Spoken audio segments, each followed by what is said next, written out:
Welcome बच्चों। चलो आज शुरुआत हम करते हैं इकाई 1 से, मानव विज्ञान एवं प्रौद्योगिकी।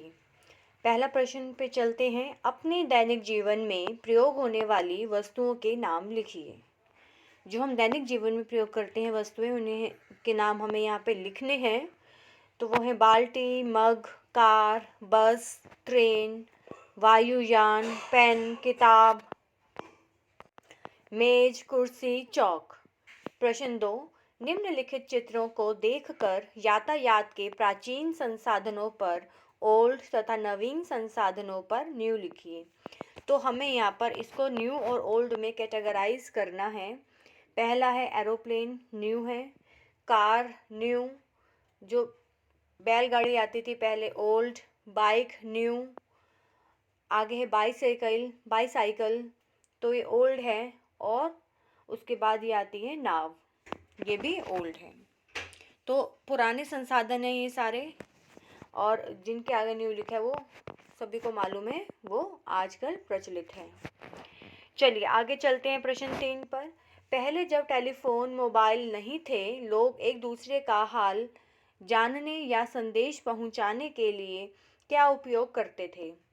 लोग एक दूसरे का हाल चाल जानने के लिए संदेशवाहक, पत्र, टेलीग्राम तथा प्रशिक्षित कबूतरों से संदेश भेजते थे।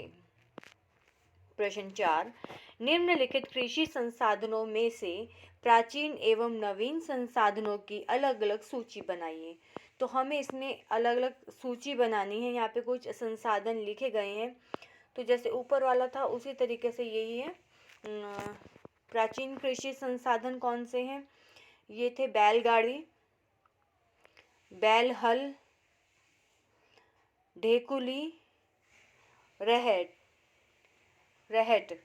लिखा हुआ, रहट है, ट आएगा यहाँ पर, रहट, क्योंकि यहाँ पे रहट मेंशन है, रहट है, रहल हो गया होगा गलती से। आगे है नवीन कृषि संसाधन में आता है ट्रैक्टर, थ्रेशर, हार्वेस्टर, और लास्ट में है ट्यूबवेल। चलिए अगले पेज पर चलते हैं। प्रश्न 5। पहले बीमार होने पर लोग घरेलू उपचार करते थे। वर्तमान में विज्ञान ने हमें उपचार हेतु क्या क्या सुविधाएं दी हैं? वर्तमान में गांव के लोग भी प्राथमिक चिकित्सा केंद्रों पर डॉक्टर द्वारा इलाज कराने लगे हैं। विज्ञान द्वारा हमें जांच की सुविधाएं, आधुनिक मशीनें, एक्सरे, स्कैनर आदि तथा विभिन्न रोगों के टीके उपलब्ध कराए गए हैं। नेक्स्ट, विभिन्न क्षेत्रों में विज्ञान की देन को लिखिए। यहाँ पे क्षेत्र बताए हैं, इनके हमें विज्ञान की देन हमें बतानी है इन क्षेत्रों में। कृषि में ट्रैक्टर, नहरें, ट्यूबवेल, खाद, यातायात, कार, बस, वायुयान, चिकित्सा, एक्सरे, सीटी स्कैन, एमआरआई भी। आगे आप कुछ भी जोड़ सकते हैं इसमें, अपने आप ऐड कर सकते हैं। मनोरंजन, सिनेमा, यूट्यूब, गेम, शिक्षा, एडुसेट, इंटरनेट, ई पाठशाला, दीक्षा ऐप, इस तरीके से बहुत सारी सुविधाएं उपलब्ध हैं। अंतरिक्ष, रडार, चंद्रयान, मंगलयान, रक्षा, परमाणु बम, मिसाइल, लड़ाकू विमान, ईंधन, गैस चूल्हा, सोलर कुकर, संचार, मोबाइल, ईमेल, इंटरनेट। प्रश्न 7 पर चलते हैं। निम्नलिखित चित्रों को देखकर विज्ञान और प्रौद्योगिकी के द्वारा यातायात संसाधन में हुए विकास का क्रमबद्ध अंकन कीजिए। तो यहाँ पे हमें बताना है सीक्वेंस से कि सबसे पहले क्या था, उसके बाद क्या आया है। तो सबसे 1 नंबर पे है, देखिए पैदल चलते थे लोग। फिर नेक्स्ट में ये देखिए फर्स्ट, ये सेकंड है। पहले खेती करने के लिए ये था सिर्फ। उसके बाद 3rd नंबर पे आते ही देखिए यहाँ पे इसका आविष्कार हुआ। इसके आविष्कार से ये बैलगाड़ी का प्रयोग हुआ, और आजकल जो संसाधन है वो है कार, ट्रेन और वायुयान इत्यादि। ये संसाधन हमें उपलब्ध हो चुके हैं। नेक्स्ट पे चलते हैं। सोचिए और उत्तर दीजिए। प्रश्न 8, यदि विद्युत का आविष्कार न हुआ होता तो वर्तमान में कौन कौन सी समस्याएं हो सकती थी? यदि विद्युत का आविष्कार न हुआ होता तो आज भी हम सूर्यास्त के पश्चात अनेक कार्य न कर रहे होते। बिल्कुल सही है। बिजली से चलने वाले यंत्र, गाड़ियां तथा अन्य साधन न होते, औद्योगिक क्रांति भी न हुई होती। तो इस तरह से जो इन्वेंशंस हैं अगर नहीं हुई होती तो हमारे सामने बहुत सारी समस्याएं हो सकती थी। प्रश्न 9 सुमेलित कीजिए। स्टील उत्पादन Durgapur, hydro electric power station है पारिछा, एटॉमिक पावर स्टेशन नरोरा, जो एटॉमिक पावर प्लांट है वो नरोरा में है, नेशनल थर्मल पावर स्टेशन वो है अनपरा। नेक्स्ट है 10, प्रश्न 10, कृषि के क्षेत्र में विज्ञान के नियमों व सिद्धांतों का प्रयोग से विभिन्न वस्तुओं के उत्पादन में आशातीत वृद्धि हुई है। कृषि के क्षेत्र में विभिन्न क्रांतियों का संबंध किस वस्तु के उत्पादन से है, लिखिए।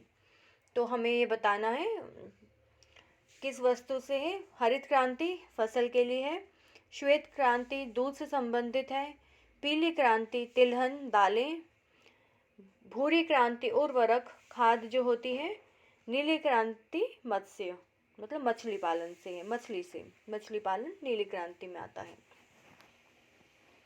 प्रश्न 11, नीचे दिए गए वैज्ञानिकों के चित्र पहचानिए और उनके सम्मुख दिए गए स्थानों पर उनके नाम व उपलब्धि लिखिए। तो नाम है, फर्स्ट फोटो में MS स्वामीनाथन, स्वामीनाथन हरित क्रांति के ये जनक थे।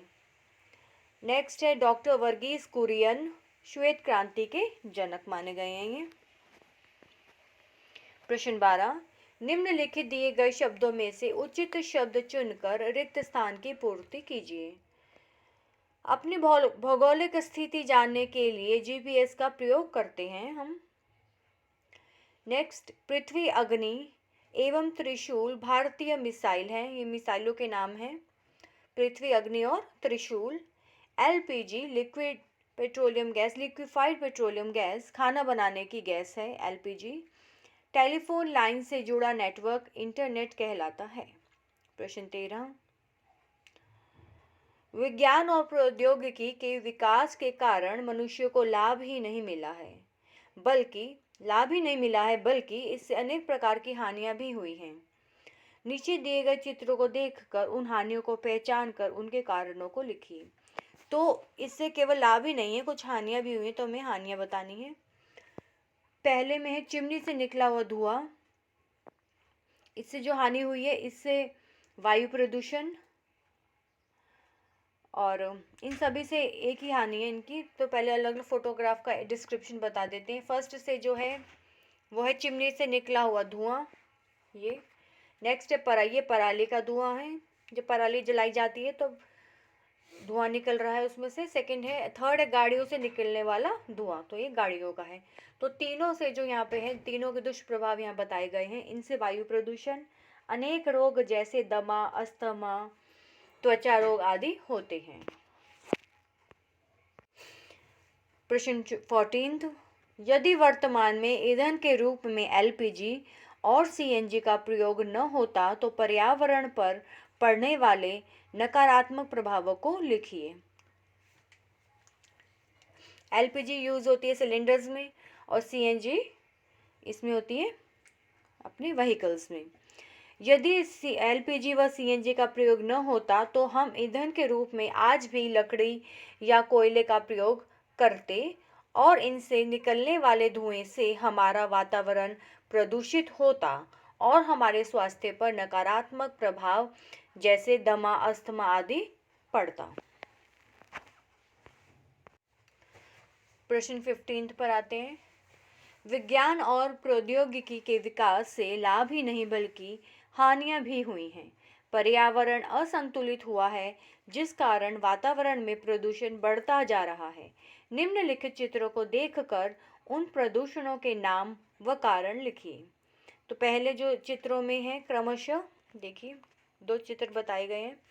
क्रमशः जल में बहाए जाने वाले अपशिष्ट हैं, तथा नदियों में कूड़े करकट को दिखाया गया है। पहले में जो है, फर्स्ट वाले में है जल में बहाए जाने वाले अपशिष्ट है, ये फर्स्ट का है। सेकंड का है नदियों में कूड़े करकट, ये सेकंड का है। इनसे क्या होता है? जल प्रदूषण होता है। इनसे जल प्रदूषण होता है।